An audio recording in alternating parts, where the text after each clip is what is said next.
Welcome into another edition of the Triple Play Podcast. My name is Owen Oszust. I'm a reporter at WILX TV in Lansing, Michigan, and I am here with Nick Koski, who used to work on the football staff at Michigan back when he was a student as well. Mi- uh, a big draft for the Detroit Lions after what I felt like, and I don't know about you, Nick, but kind of a lackluster free agency period for them, but addressed a lot of needs, especially early in this one. I want to dive right into it. Um, it kind of helps when you know some of the guys as well that were taken by the Detroit Lions. They didn't have to go look very far because the Lions went with a couple of former Michigan Wolverine players. First off, Derek Moore, second round pick. There was a huge need for a long time, and maybe there still is. We'll see how Derek turns out for a guy to complement Aiden Hutchinson, who obviously is also a former Michigan player. And Brad Holmes went just down the street in Ann Arbor and plucked out Derek Moore, who he had some pretty nice numbers throughout his 4 years at the University of Michigan, and now he's going to be a Detroit Lion. So I want to start with him, and then we'll touch on the other guys. Yeah, just giving my overall thoughts on the draft. I think what differed this year is going in, the Lions had some clear holes, whether that be offensive line, defensive line, Mhm. linebacker with Anzalone leaving. The holes were pretty clear. And instead of, I would say, drafting best player available, which maybe Brad Holmes will tell you that they still did draft the best player available, they definitely drafted for their needs to fill those holes, and you could see it throughout the draft. What on tape do you really like about Derek Moore? Just from, Yeah. his college is his college, but why on tape is this guy going to be a good fit in your mind to complement Aiden Hutchinson? Well, in terms of Derek Moore, Lions traded up, drafted him at 44, sending some picks to Aaron Glenn and the Jets. There was a huge need for, I would say, pass rush. The Lions D line last year really struggled in terms of pass rush, and they also struggled in the run game. What I will say about Derek is losing Al Qudin Muhammad and somebody that you would say is more of like a third down pass rush threat, Derek is definitely going to fill that void. He's really strong in pass rush. He's really quick. Is he going to be able to line up on first and second down, play five technique, and stop the run? I wouldn't say that that's going to be his strength. His strength is going to be in the pass rush. It's going to be elite quickness. It's going to be strong, long arm rushes. And he's very much so going to draw some attention away from Aiden Hutchinson and I think make the D line overall better. Mhm. What I will say about knowing Derek from my time at Michigan, it's very clear, Brad Holmes's process in the type of player he's drafting. And this also applies to Jimmy Rolder as well. Both of these guys, they're quiet guys, they're no drama, and they're dudes that go about their business. So it's a great fit. I think the Lions lost a little bit of that identity last year, and you heard, that come up in a lot of conversations that both Dan Campbell and Brad Holmes have had throughout this offseason. There was a little bit of complacency, maybe entitlement, some of the things that we have called out on past podcasts as well. But these guys are the opposite. They're hungry, they're business guys, and they're going to be great players for the Lions. You brought up Jimmy as well, specifically. Obviously, the Lions didn't have a third round pick, so their day two was pretty short. They trade up, got Derek Moore, and then we're a lot more active on day three, getting Jimmy Rolder with the number 118th overall pick in round number four. Like you said, a linebacker guy. They needed somebody to fill Anzalone's hole. Obviously, things didn't end too well between the two parties. He's still not happy with the Detroit Lions, but the past is the past. You get a young guy. I thought it was interesting.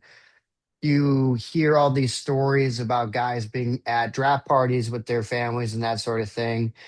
I don't know too much personally about Jimmy. Maybe you do a little bit more, but he was out on the golf course in Florida. He was at a charity golf event.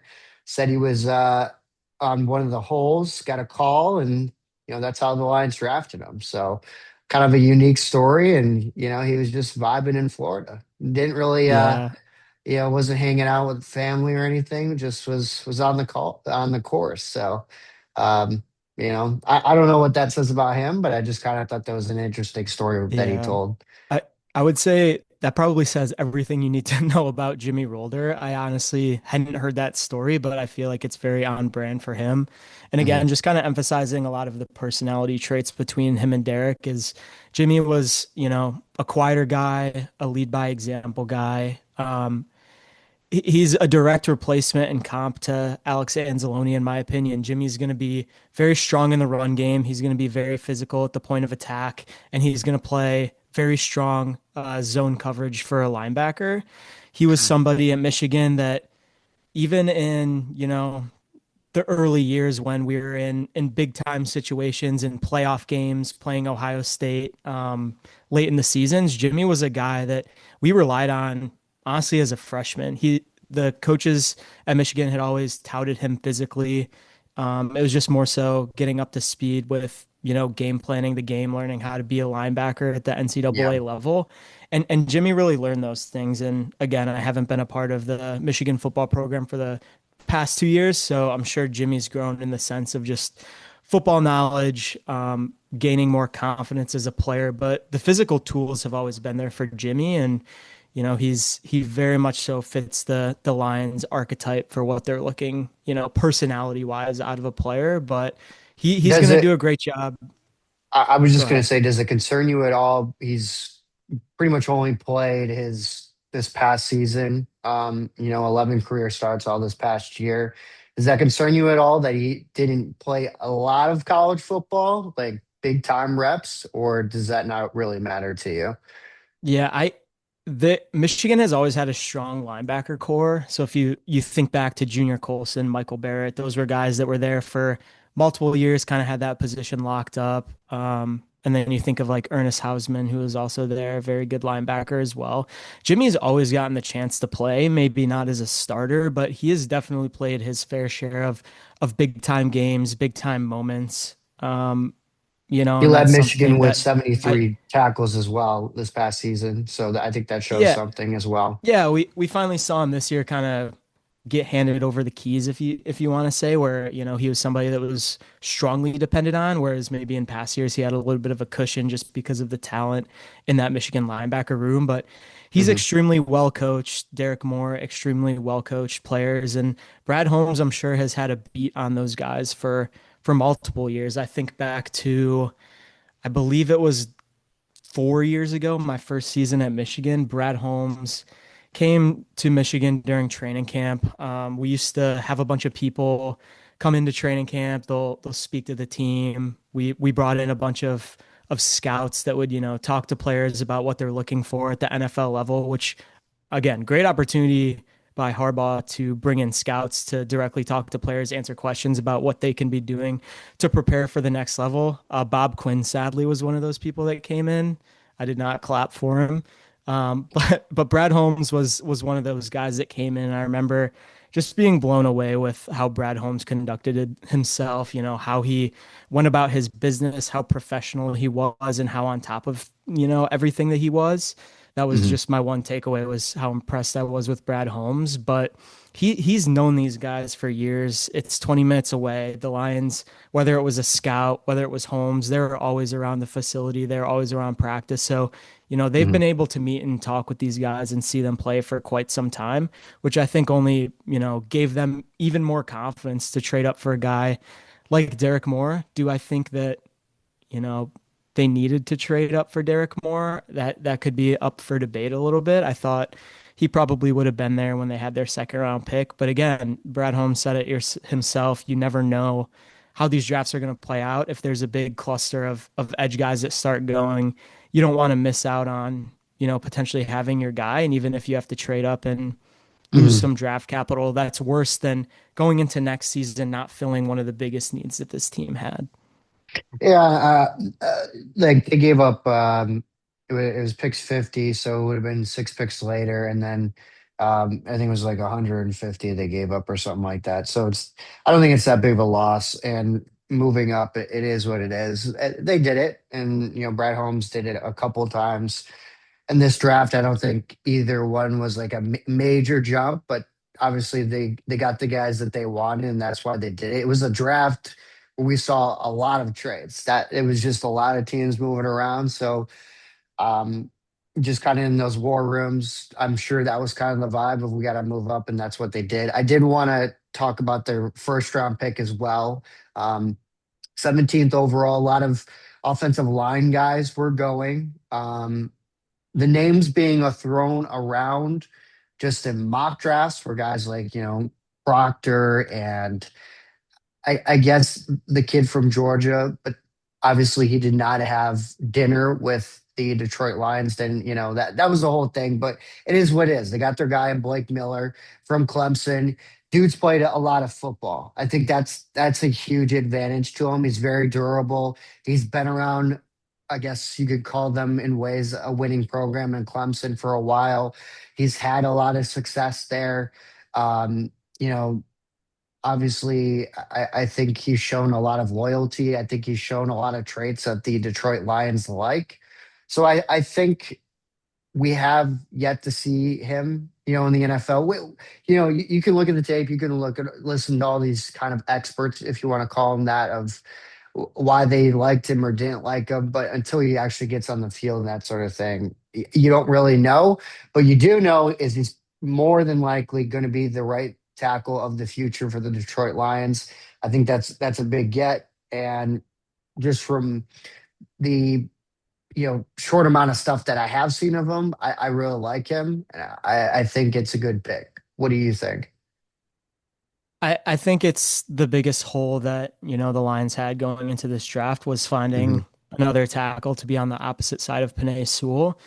Sewell can now move to left tackle. You can have, Blake Miller play on the right side. There's also it creates a lot of competition within the room. I know Larry Borom was somebody that they had added in the offseason that, has created depth at Hmm. the offensive tackle position. And it's something that, was said going into the offseason. They needed to improve their depth.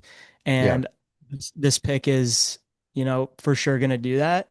If Blake Miller cannot outperform the rest of the room and win that right tackle spot, I think it's, a little bit of a red flag. It's not probably what you want to see out of your first round pick. But the Yeah. Lions have, historically picked really well in terms of first round offensive linemen.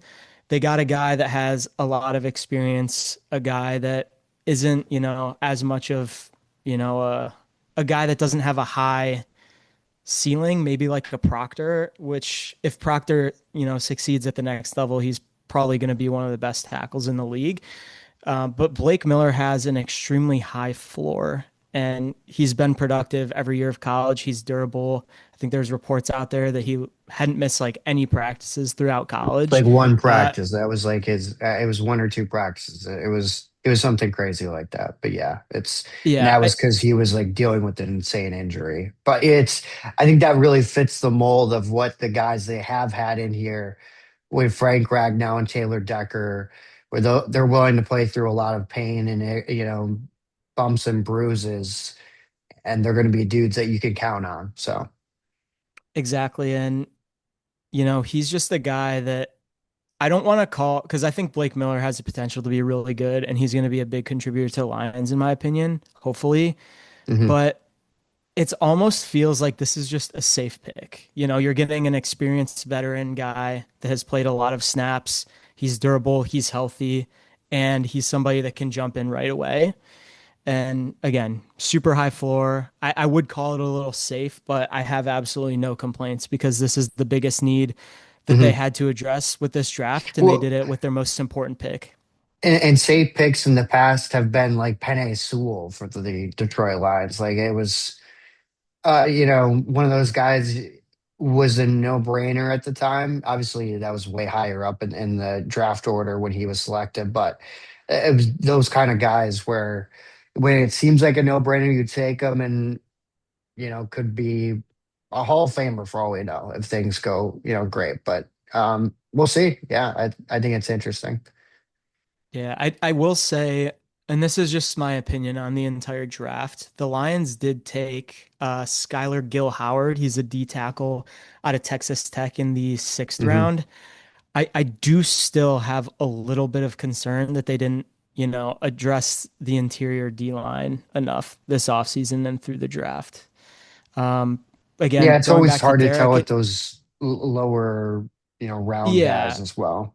yeah, and Tyleek, our first round pick from last year, hopefully, he can make a jump in the interior D line and, have a little bit of a better season than he had last with 1 year under his belt. But a guy like Derek Moore is going to help with the pass rush, which is a huge need. Hmm.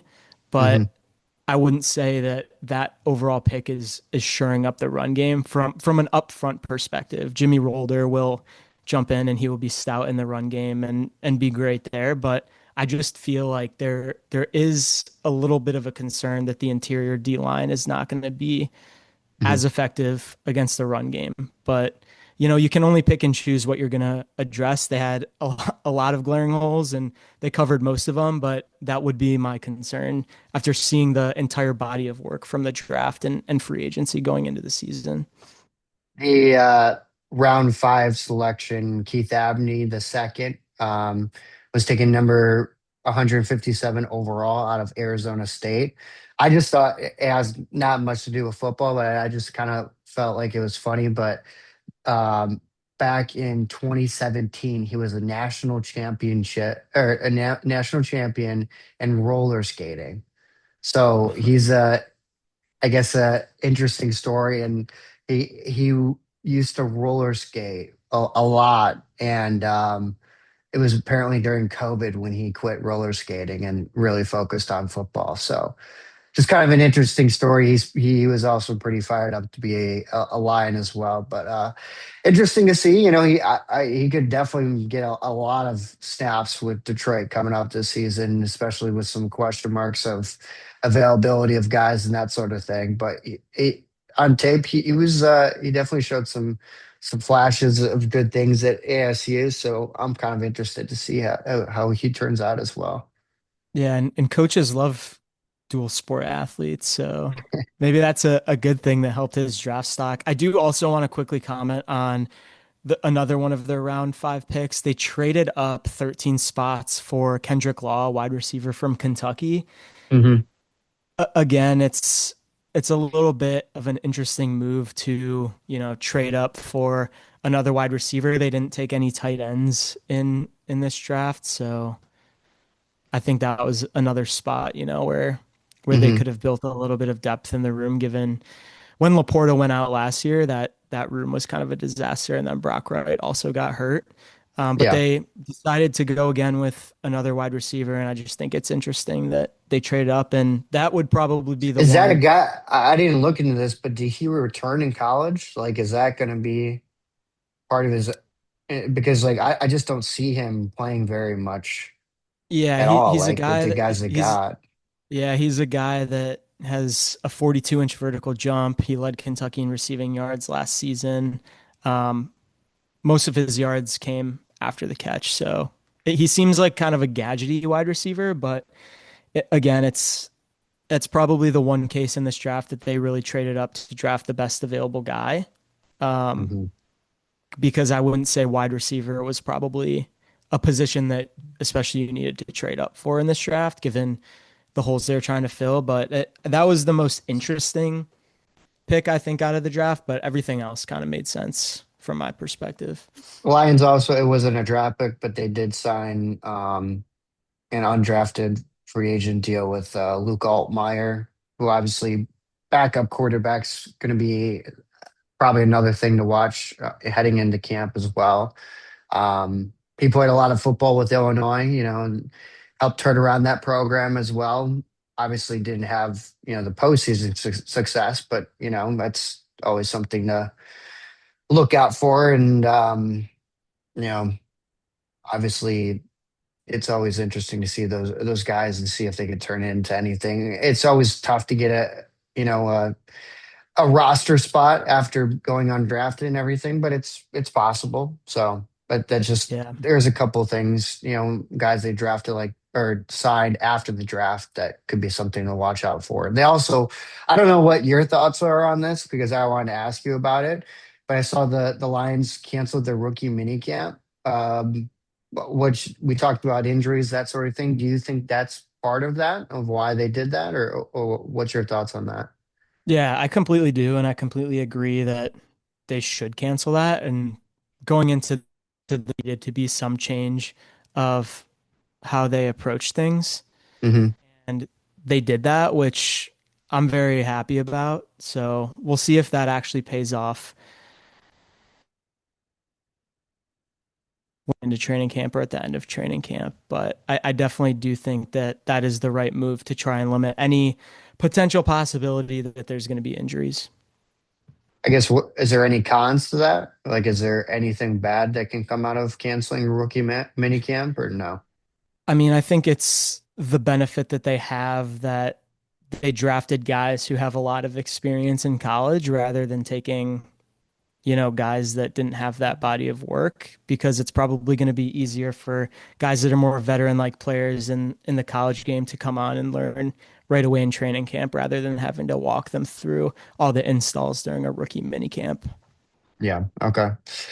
Well, I think we should shift gears. We talked a lot about, obviously Michigan had a lot of other draft picks.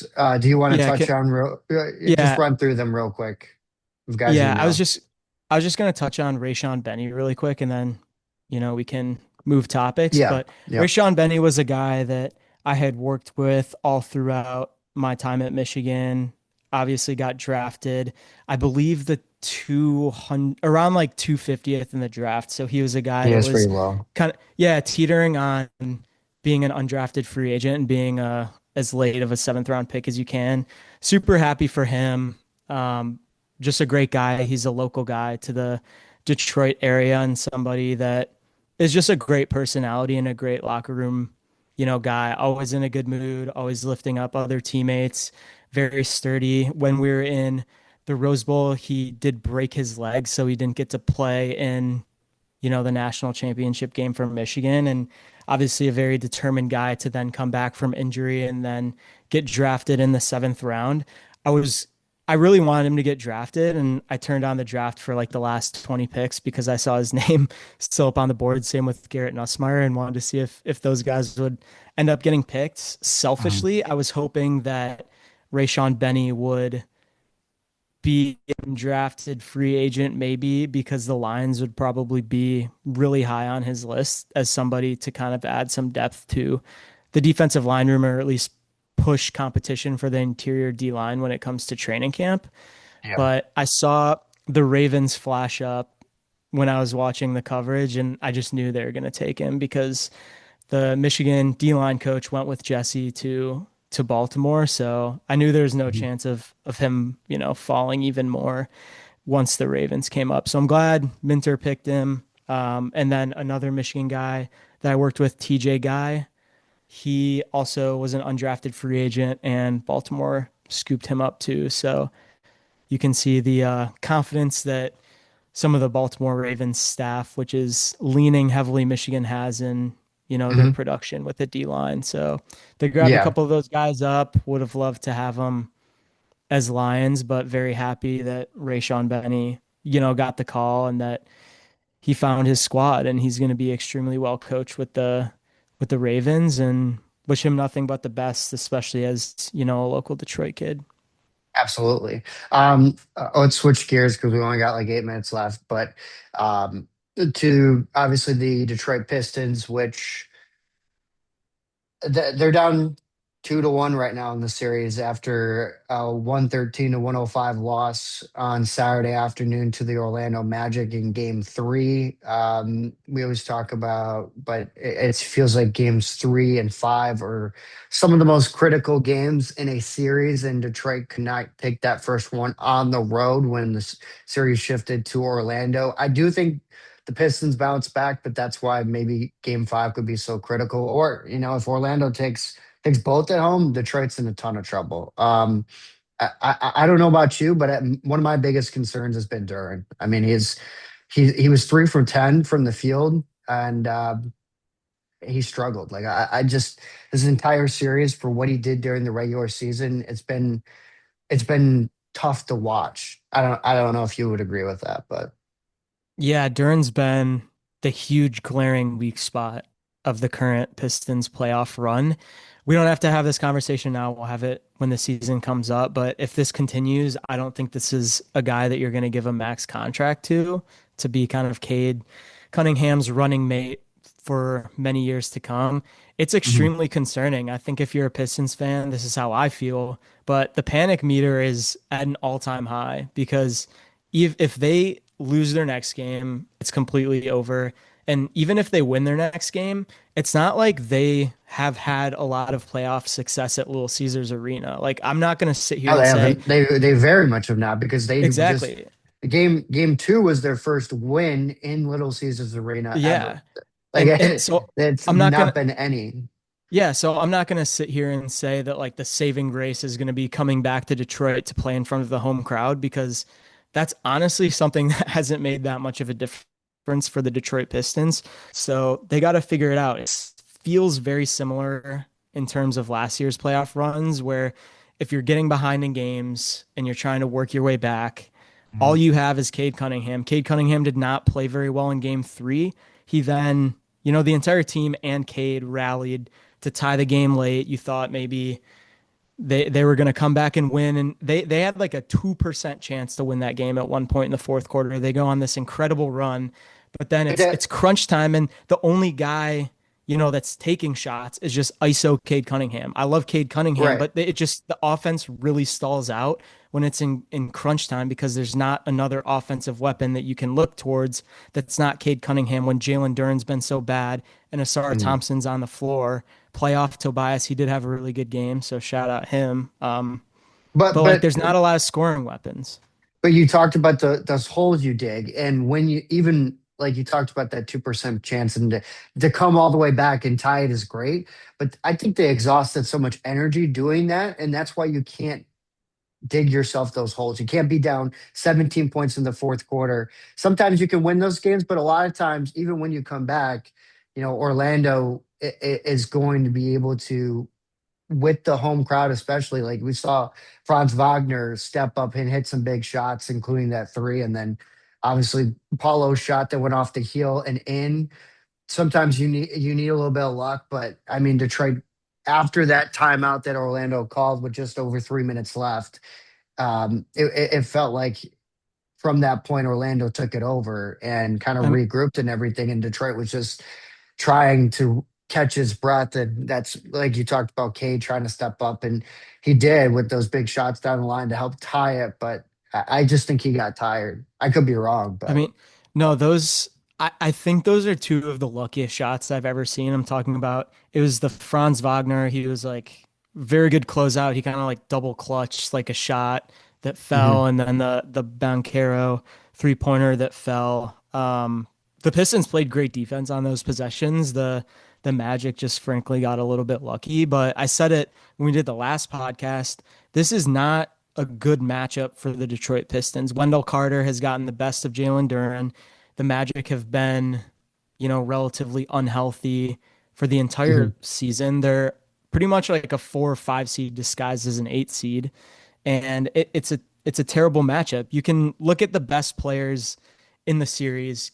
The Pistons have the best player. They have Cade, but then you can kind of rattle down the list and say, well, the Magic have the next best, three players, and then maybe you throw Jalen Duren in there and then go back to the Magic squad. But Duren's been Mhm. such a non-factor that outside, yeah, you have the best player in Cade Cunningham, but the Magic have the 2, 3, and 4, best players. So it's concerning. The panic meter is at an all-time high, and if I had to predict right now, I don't think they get out of the series, which would be a And huge that's letdown. embarrassing. That's It, embarrassing. I know you yeah. said it, and like or Orlando, it is what it is. But to play that much quality basketball throughout the entire regular season, and then you get to the playoffs, and you're like the national media does not give Detroit any credit. Like they just don't, and that's just what it is because of the market and location and that sort of thing. But then if you earn the number one seed and all that respect, and some people pick Detroit to go to the finals, and that's great. But a lot of people pick Boston or New York and everything just because of those markets and those guys they have. But if you go down as one of those teams that loses to an 8 seed, that's embarrassing. Like that, those sorts of things you don't just scrub off your record. Like people don't forget that sort of thing, especially when you're trying to create a franchise that is consistently in the playoffs and making runs. That's a tough like you just don't forget those sort of things. And like I don't know. I think that kind of sticks with you. You got to find a way to win games 4 and 5. Those it's so critical. You get a win on the road, and then you follow that up with another victory in game 5 because you dig yourself a 3-1 hole or like yeah, I agree with you. You don't come back from that. So Yeah, it's not where you want to be, and a team that, maybe Detroit teams aren't meant to be one seeds with the Pistons and the Lions, but the looking like Tigers they're and choking like so far. last year they choked that huge lead. Like Detroit sports needs to shake that when they're at the top, and the same thing with the Red Wings. They were at the top of their division in January, and then they just collapsed. Like Yeah, and I it's just that's tough. Like you got to prove to the rest of the world because that's just with the market and everything that comes with that you deserve to belong. And right now, the Pistons aren't doing that. and I felt this way before the playoffs started. I think the playoff odds, the Pistons were either like the third or fourth favorite to win the Eastern Conference, and I remember being so frustrated that they just weren't getting the respect because, like you said, they played great basketball throughout the entire season.